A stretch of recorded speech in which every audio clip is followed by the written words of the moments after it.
Holy Mary Business School, AICTE approved.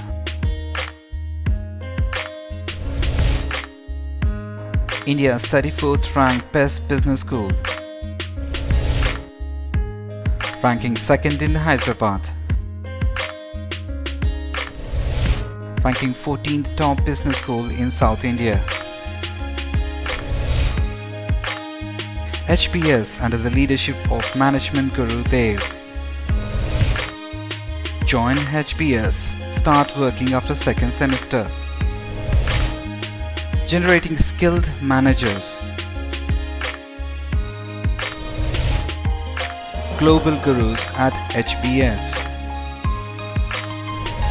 Now presenting Business Skill Series.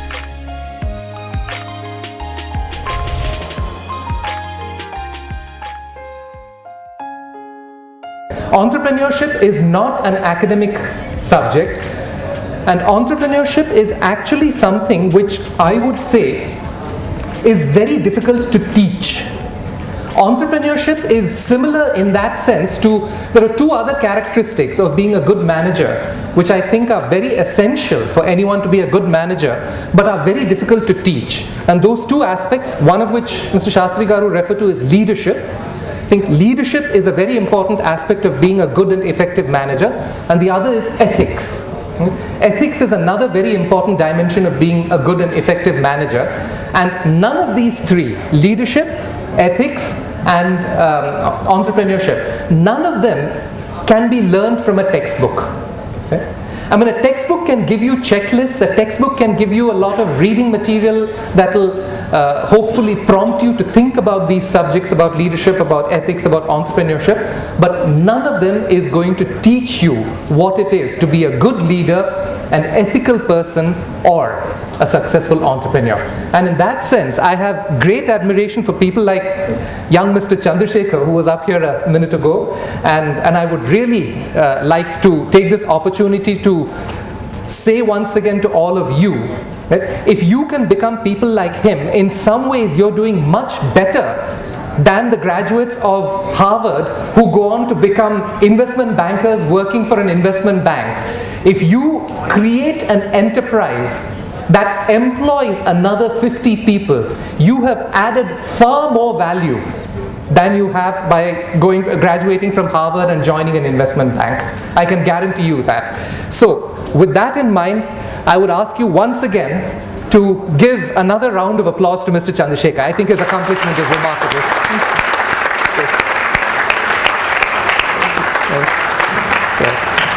Thank you.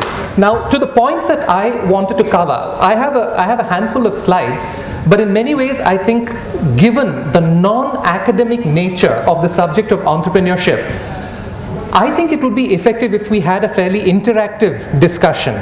So I'll run through my slides fairly quickly, and then if we have the time, and if the organizers tell us that we have a few minutes to spare, it might be useful if we actually have an exchange of questions and answers, and I might learn as much as you do. So there it is.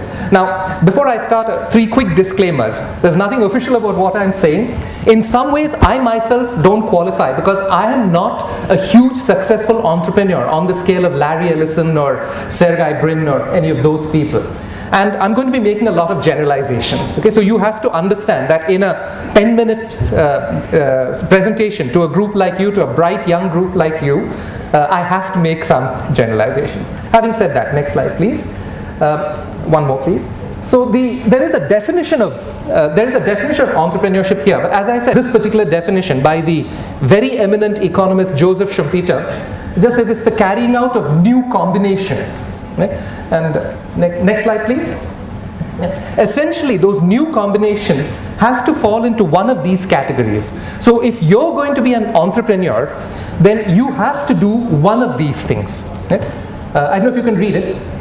These 5 new combinations, any of which define a new enterprise, are essentially introducing a new product, or introducing a new method of production, right? Opening up a new market, opening up a new supply source, are that you're going to be doing one of these things. I think in some ways, what Chandrasekhar, I haven't had a chance to talk to your college mate Chandrasekhar, but my understanding from what I'm told is that he's developing a new web-based method that's going to change an industry. Now, if that's true, I would say that what he's doing is an example of the second bullet, introducing a new method of, instead of production, you can say a new method of delivering a service. So in this context, products also include services, right? So in many ways, so if you're going to be a successful entrepreneur, you have to think of a way to do one of these things. And there's one more very important aspect. And this is the dirty little aspect which many people will skip over. But it's a very, very real part of building a successful enterprise. You have to build it and deliver it in a way that people are willing to pay money for. And let there be no mistake about it. Building a successful enterprise means persuading other people to pay. Somebody somewhere in the supply chain has got to be paying money. Somebody somewhere else in the supply chain has got to be making money. Without these two fundamental things, somebody to pay money and somebody to be making the money, an enterprise will not be successful, sustainable, or long-lasting. Right? So, one more very, very important defining characteristic of entrepreneurship. Right? People will tell you a lot about how exciting it is, how good it feels to be your own boss, and all of that is true. I have been through periods of being my own boss. I have been through periods of working with a startup, and I can confirm that all the positives they say about entrepreneurship definitely have some validity. But the one thing that a lot of the introductions to entrepreneurship may not sufficiently emphasize. Entrepreneurship is incredibly difficult. Let there be no mistake about it.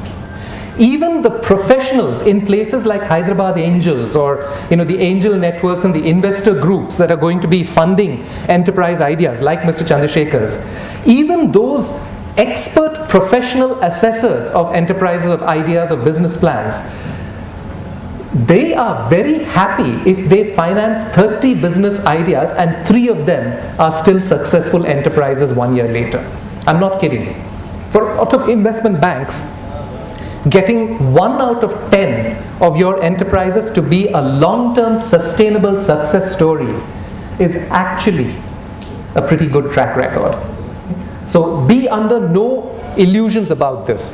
Entrepreneurship is exciting, entrepreneurship is rewarding, entrepreneurship sometimes offers you the opportunity to frankly make a little more money than working on a salaried basis does, but entrepreneurship is incredibly difficult. And if we weren't in a sort of respectable environment, I would tell you, I would quote to you some of the foul words that entrepreneurs I know have used to describe their first few years. It is a very, very difficult experience. And I'm happy to talk about the reasons why if we have time. Next slide, please.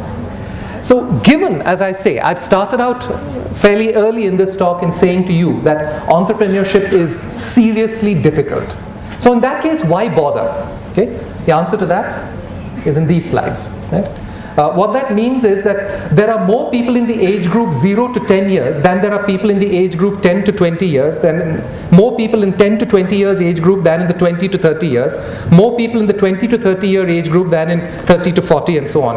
The population pyramid of India is like this. It's a pyramid, right? Now that is not true. The population pyramid is like this. And in fact, in some countries in Europe, it's beginning to be like this. The average number of children that the current generation of childbearing families is having is less than 2. So the population is actually shrinking. Now that actually has very serious implications both for the Western countries as well as for us. The implication for the Western countries is that they have to move away from means of production which involve large numbers of people. The implication for countries like ours is that it gives us an opportunity to fill a real gap. Now that is going to be a very complex affair because it's tied up with all kinds of issues about free movement of labor, about migration controls and so on, but it is a very real point. Right? Now why all of that is relevant to everything we're saying here is that in India today, I need to say something to you, and this again, it may be a little bit, it may come as a slightly unpleasant piece of news. But in India today, because the population pyramid is like this, what that means is that every year, from now onwards for the next 20 years at least, every year is going to be a record year in terms of the number of people graduating from college. The number of people graduating from college this year is more than the number of people who graduated from college last year. The number of people who graduated from college last year is more than the number of people who graduated from college the year before. And the number of people who will graduate from college 2 years from now is more than the number of people who are graduating from college this year. Okay? These are all consequences of this pyramid.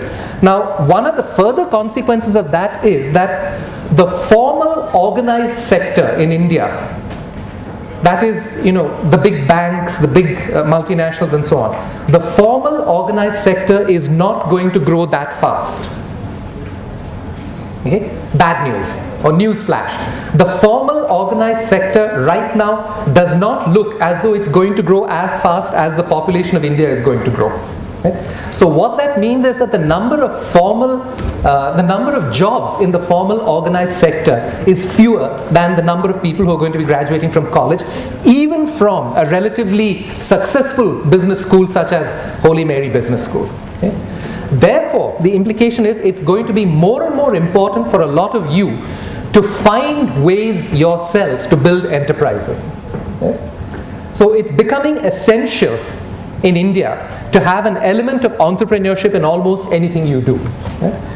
And from a larger nation building point of view, I would say the biggest contribution that entrepreneurship makes to India and to the larger environment within which we all work is entrepreneurship creates jobs. Okay?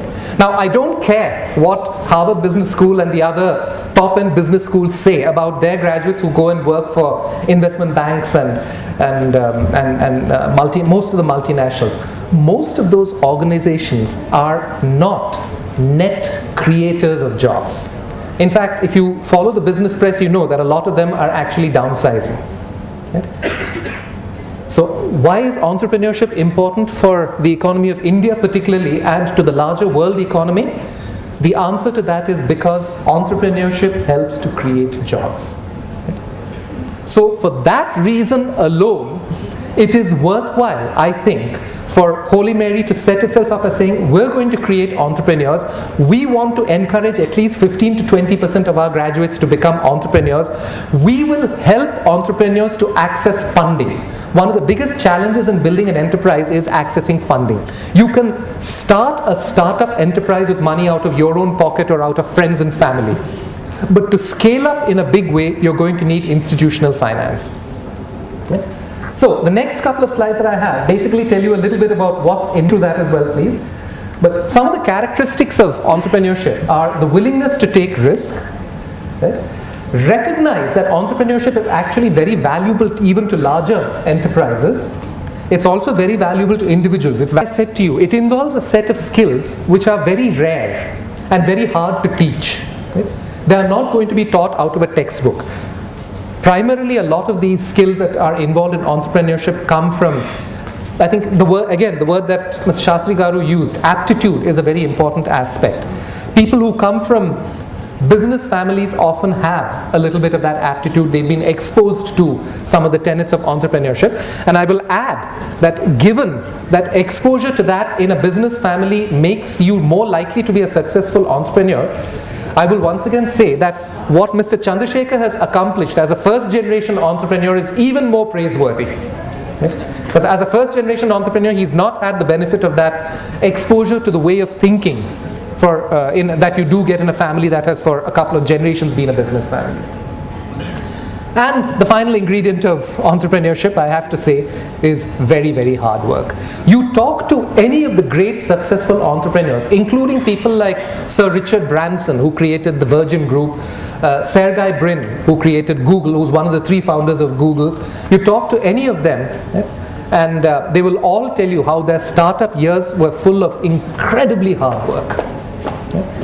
So, move on please. So, What does entrepreneurship need from the wider economy? Among the things it needs are capital. As I said to you, when you start up an enterprise, just as a pure startup, you can start up with the money. What will be considered a success, you do need institutional capital.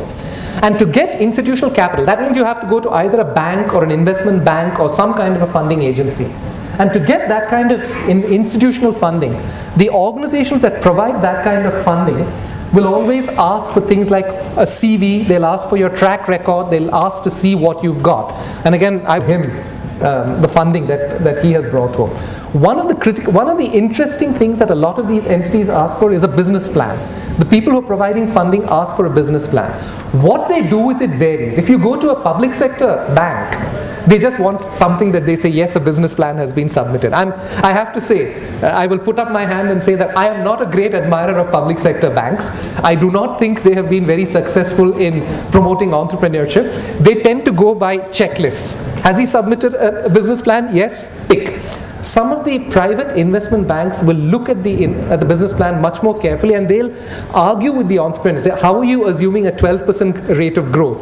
You should see what happens if you have only an 8% rate of growth. And some of them will sit and work with you. They'll work with you on the spreadsheets, they'll work with you on the business plan. So those are essential ingredients of taking an enterprise from a startup to a scalable entity, and that is something that you're going to have to be prepared to do. And I know a lot of very successful business people who understand the business extremely well but need help in developing a business plan. So learning to write a good business plan is actually one of the most valuable things that you can learn at a place like Holy Mary Business School. So one other thing that you do need when you're planning for an enterprise, you need an exit path. Right? Now, this is an interesting thought, because when you're starting up an enterprise, you may think that no one wants to really be thinking about how to exit. But in fact, both for you as individual entrepreneurs, as well as for the financial institutions whom you're going to be pursuing for funding, it is necessary to show some kind of an exit path. So it's necessary to have some kind of a plan to say, I will give you 26%, I will give you, Mr. Banker, 26% of the equity in my company in exchange for for your investment in my company. At the end of 5 years, you'll be able to exit either because we will sell the entire company to a multinational, or because I will buy out. By that time, I personally will be wealthy enough to buy you out. You have to provide some kind of an exit path. And the time frame or the time horizon or the tenure within which you need to provide the exit path varies. So you need to know whether the financial institution that you're looking at is looking for a 5-year exit or a 7-year exit or even longer than that. The exit paths are important for building an enterprise. Next slide, please. So, where the population is growing faster than the formal economy, it's going to be even more important. It is essential for career growth. Something to talk to you, and